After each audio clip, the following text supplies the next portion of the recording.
Assalamu alaikum. I am Shahid Sen. Today, the topic of my discussion is error analysis. What does it mean? So, शुरू करते हैं. Error analysis is a branch of applied linguistics. Error analysis applied linguistics की एक branch है और 1960s में ये establish हुई थी. इसके जो फाउंडर हैं वो पिट कॉडर हैं.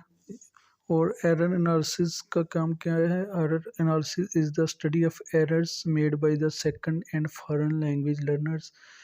ये बेसिकली जो सेकंड और फॉरेन लैंग्वेज लर्नर्स हैं जो वो एरर करते हैं उसका एनालिसिस है एरर एनालिसिस. और it is the process to observe analyze and classify the deviations of the rules of the second language.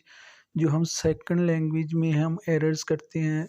Deviation means जो हम रूल ब्रेकिंग करते हैं, एरर्स करते हैं, मिस्टेक्स करते हैं, उनका जो एनालिसिस है वो एरर एनालिसिस है.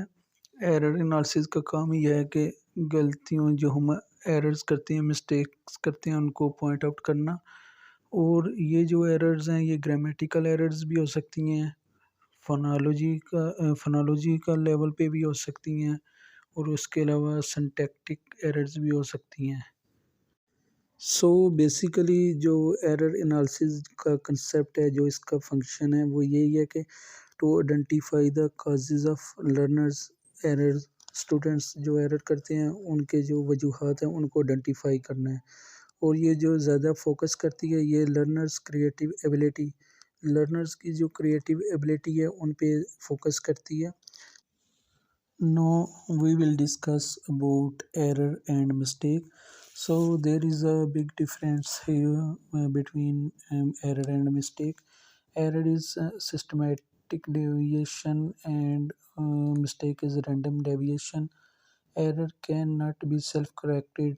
एरर जो होती है इसको हम सेल्फ करेक्टेड नहीं कर सकते, खुद करेक्ट नहीं कर सकते. इसके लिए हमें वी नीड अ टीचर, हमें टीचर की ज़रूरत होती है या किसी ऐसे शख्स की जिसको नॉलेज का पता हो, किसी लैंग्वेज की नॉलेज का, उसके रूल्स, उसके ग्रामर का. तो देन हम उसको वो एरर जो है उसको करेक्ट कर सकते हैं. फॉर एग्ज़ाम्पल अगर एक स्टूडेंट है वो 2+2 लिखता है 5, तो अगर वो 100 दफ़ा भी रिवाइज़ करेगा तो फिर भी वो 2+2 5 ही लिखेगा, क्योंकि उसको रूल्स का पता ही नहीं है, उसको नॉलेज ही नहीं है कि 2+2 = 4 होता है. तो जब तक उसको कोई टीचर या कोई ऐसा शख्स जिसको नॉलेज हो वो नहीं बताएगा तब तक वो एरर करेक्ट नहीं कर सकता. सो एरर जो होती है ये can not be self corrected. हम इस सेल्फ करेक्टेड नहीं कर सकते, खुद करेक्ट नहीं कर सकते. तो उसके बाद जो होता है मिस्टेक जो होती है ये कैन बी सेल्फ करेक्टेड. इसको हम खुद कर सकते हैं करेक्ट. और जो मिस्टेक होती है ये लैक ऑफ अटेंशन की वजह से होती है. हम जो पर्टिकुलर रूल्स होते हैं उनका मिसयूज़ करते हैं ड्यू टू स्ट्रेस की वजह से, एंग्जाइटी की वजह से. और जब हम स्लिप ऑफ टंग भी इसमें आ सकती है. जब हम कोई प्रोनाउंसिएशन गलत बोलते हैं स्लिप ऑफ टंग की वजह से हो जाती है. इसमें जो हम होते हैं ना ये हमको ऑलरेडी जो रूल्स होते हैं उनके बारे में हमें नॉलेज होता है, हमने रूल्स सीखे होते हैं, लेकिन किसी स्ट्रेस की वजह से हम जो है वो मिस्टेक करते हैं. और जब हम किसी चीज़ को रिवाइज़ करते हैं दोबारा तो हम उसको करेक्ट कर सकते हैं. फॉर एग्ज़ाम्पल यही एग्ज़ाम्पल ले लें 2+2 = 5. जब हम लिखते हैं तो जब एक स्टूडेंट जिसने रूल्स सीखे हैं, जिसके पास नॉलेज है, जब उसको दोबारा रिवाइज़ करेगा तो देखेगा ये तो एरर है, तो फिर क्या करेगा वो 2+2 = 4 उसको करेक्ट कर लेगा. तो जो एरर है वो उसको हम सेल्फ करेक्ट नहीं कर सकते, लेकिन जो मिस्टेक हम इसको सेल्फ करेक्ट कर सकते हैं. इसके बाद जो थर्ड डिफरेंस है एरर और मिस्टेक के दरमियान वो ये है कि जो एरर है ये occur due to incomplete learning. Incomplete learning की वजह से जो होती है वो हम एरर करते हैं. इसमें हमें लैक ऑफ नॉलेज की वजह से होती है. तो और उसके साथ अगर बात करें मिस्टेक की तो ये किस वजह से होती है, ये केयरलेसनेस की वजह से होती है. लैक ऑफ अटेंशन की वजह से होती है। तो ये थर्ड डिफरेंस है बिटवीन एरर एंड मिस्टेक। उसके बाद आ जाते हैं types of error. So there are two types of error and first one is inter-language error and the second one is intra-language error। आप इंटर लैंग्वेज एरर्स भी बोल सकते हैं या इंट्रा लिंगुअल एरर्स भी बोल सकते हैं। तो जो फर्स्ट वन है वो है इंटर लिंगुअल एरर्स। तो इंटर लिंगुअल एरर्स जो होती हैं that occurs due to the native influence the mother tongue on the performance of target language और इंटर लैंग्वेज एरर्स। तो जो इंटर लिंगुअल एरर्स होती है ये 80% जो है ये इसमें जो हमारी नेटिव लैंग्वेज होती है मदर टंग या फर्स्ट लैंग्वेज स्टूडेंट्स की होती है वो उसकी इन्वॉल्वमेंट होती है। हम टारगेट लैंग्वेज में जो एरर्स करते हैं वो ड्यू टू फर्स्ट लैंग्वेज की वजह से करते हैं। 80% जो हम एरर्स करते हैं वो फर्स्ट लैंग्वेज की वजह से उसमें करते हैं। जो हम अपने फर्स्ट लैंग्वेज के रूल्स सीखे होते हैं वो हम उसको सेकंड लैंग्वेज या जो हमारी टारगेट लैंग्वेज होती है उस पर अप्लाई करने की कोशिश करते हैं। हाँ, तो जो इंटरलिंगुअल एरर्स होती है ये जैसा कि इंटर का मतलब होता है इंटरफ्रेंस। इंटरफ्रेंस क्या होता है? ये होता है मुदाखलत दो चीज़ों के दरमियान होता है बिटवीन टू लैंग्वेजेस। तो inter language error lingual errors ये होती है ये इंटरफ्रेंस है बिटवीन टू लैंग्वेजेस का when one language act on another. इसमें जो होता है जो हम हमारी फर्स्ट लैंग्वेज होती है जिसको हम L1 बोलते हैं उसका जो स्ट्रक्चर है वो हम L2 पे इम्पोज करते हैं। तो जो रिसर्च कहती है वो ये कहती है कि जो हम 80% जो एरर होती हैं वो फर्स्ट लैंग्वेज की वजह से हम करते हैं टारगेट लैंग्वेज में। अब इंटरलिंगुअल एरर्स की ये एग्जांपल्स हैं। इसमें substitutions of words like three हम इसकी ये जो होते हैं वो ग्रामेटिकल एरर करते हैं स्पेलिंग एरर करते हैं। उसके बाद जो वोवल साउंड है उसको हम शॉर्ट कर देते हैं शिप इस तरह हम meet meet.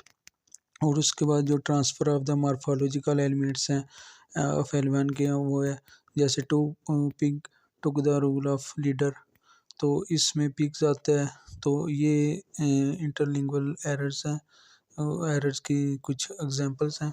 And now we will discuss the second types of error that is intralingual errors. Intra means within. So जैसा कि नाम से ज़ाहिर है कि विद इन लैंग्वेज इसमें जो हम एरर्स करते हैं जो हमारी सेकंड लैंग्वेज होती है जिसको आप टारगेट लैंग्वेज जो आप लैंग्वेज सीख रहे हैं उसके अंदर एरर्स करते हैं। सो जो इंट्रालिंगुअल एरर है is an error that takes place due to misuse of a particular rule of the target language। सो इसमें हम जो है वो वही रूल्स की डेविएशन करते हैं रूल ब्रेकिंग करते हैं उनको जो है वो रूल्स का मिसयूज़ करते हैं।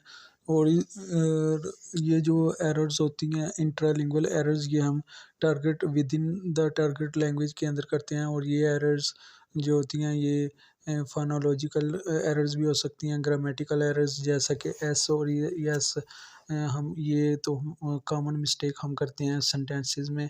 इसके अलावा किसी वर्ड की इनकरेक्ट प्रोनाउंसिएशन करते हैं उसको हम करेक्ट प्रोनाउंस नहीं करते स्लिप ऑफ टंग की वजह से। इसके अलावा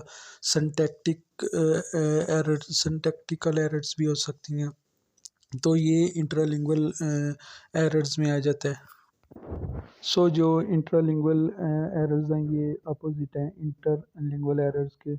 और जो इंटरलिंगुअल एरर्स होती है वो आपको पता है कि दो लैंग्वेज के दरमियान होती है between first and second language के दरमियान। और जो इंट्रा होती है ये एक ही लैंग्वेज के अंदर होती है वो है टारगेट लैंग्वेज। अब इंट्रालिंगुअल एरर्स की कुछ एग्जांपल्स हैं ये हम किस वजह से करते हैं। ये हम जो है ओवर जनरलाइजेशन की वजह से करते हैं। ओवर जनरलाइजेशन होती है कि हमने कोई रूल सीखा है तो हम जब किसी दूसरी सेटिंग में कोई हम सेंटेंस कोई इस्तेमाल करते हैं तो हम जो फर्स्ट रूल हमने सीखा होता है हम उसकी बेस पर वही रूल वो किसी दूसरी सिचुएशन में वो अप्लाई कर देते हैं। जैसा कि हमने सीखा है कि पास्ट बनाने के लिए, पास्ट फॉर्म के लिए हम क्या करते हैं, ईडी करते हैं। जैसा कि टॉक टॉक टॉक्ड, तो ये टॉक की जो पास्ट बनाने के लिए हम ईडी लगाते हैं। वाक जैसा कि है, इसकी भी जो सेकंड और थर्ड फॉर्म है, पास्ट फॉर्म बनाने के लिए हम क्या करते हैं, इसको पास्ट बनाने के लिए ईडी लगाते हैं। जैसा कि वाक वाक्ड वाक्ड। तो लेकिन हम जब किसी और सिचुएशन में पास्ट बनाने के लिए इस्तेमाल करते हैं तो हम इसी रूल को अप्लाई कर देते हैं। जैसा कि वेंट की पास्ट फॉर्म के गो की पास्ट जो फॉर्म है वो है वेंट। हम क्या करते हैं, गोड कर देते हैं, गो के साथ ईडी लगा देते हैं। तो ये जो है ये ओवर जनरलाइजेशन हो जाती है। और जो दूसरी एग्जांपल है वो है फॉल्टी कैटेगराइजेशन की वजह से करते हैं। जैसा कि she wants to lives in Paris, तो ये इसमें जो होता है लीव आता है, हम गैस का इजाफा करते हैं, she wants to live in Paris, ये होगा करेक्ट इसकी, तो हम फॉल्टी कैटेगराइजेशन करते हैं। तो ये कुछ एग्जांपल थी इंट्रालिंगुअल एरर्स की। नेक्स्ट है करेक्शन ऑफ एरर्स। जो करेक्शन ऑफ एरर्स होती हैं ये हम कैसे करेक्ट करते हैं, ये टीचर्स करेक्ट करता है, और यहाँ फिर लर्नर्स जो है वो खुद करेक्ट करता है under the guidance of the teacher, teacher की निगरानी में वो खुद करेक्ट करता है। सो जो करेक्शन ऑफ एरर्स है ये it is not the actual stage of error analysis but goal of error analysis. Error correction he basically जो एरर एनालिसिस का गोल है, वही जो एम है एरर एनालिसिस का, वो है ही यही है कि वो एरर्स को करेक्ट करे। और लास्ट पे आ जाता है कंक्लूजन। तो जो एरर एनालिसिस होता है ये यूज़फुल टेक्निक है जो लर्नर्स की एरर्स वो सेकंड लैंग्वेज में करते हैं उनको आइडेंटिफाई करने के लिए। ये जो है ये यूज़फुल टेक्निक है। एज अ टूल हम इसको इस्तेमाल कर सकते हैं to identify the learners error of second language. तो जो इसका नेक्स्ट ये है कि फ़ायदेमंद है लर्नर के लिए भी और जो टीचर है उसके लिए भी। लर्नर अपनी जो एरर है उनको आइडेंटिफाई करता है, वो करेक्ट करता है, और टीचर को जो स्टूडेंट्स हैं अपने स्टूडेंट्स की प्रोग्रेस का पता चलता है कि वो किस जगह एरर करते हैं, उनका वीक पॉइंट कौन सा है, और उसको करेक्ट करते हैं। तो ये जो है प्रॉब्लम्स एरिया जो होते हैं ये सारे, ये जो है एरर एनालिसिस, इसका काम है इनको सॉल्व आउट करना और स्टूडेंट्स की हेल्प करना एरर करेक्शन में। तो उम्मीद करता हूँ कि ये वीडियो आपके लिए इंफॉर्मेटिव होगी, और अगर ये आपको अच्छी लगी हो तो इसको लाइक और सब्सक्राइब ज़रूर कीजिएगा। Thank you very much.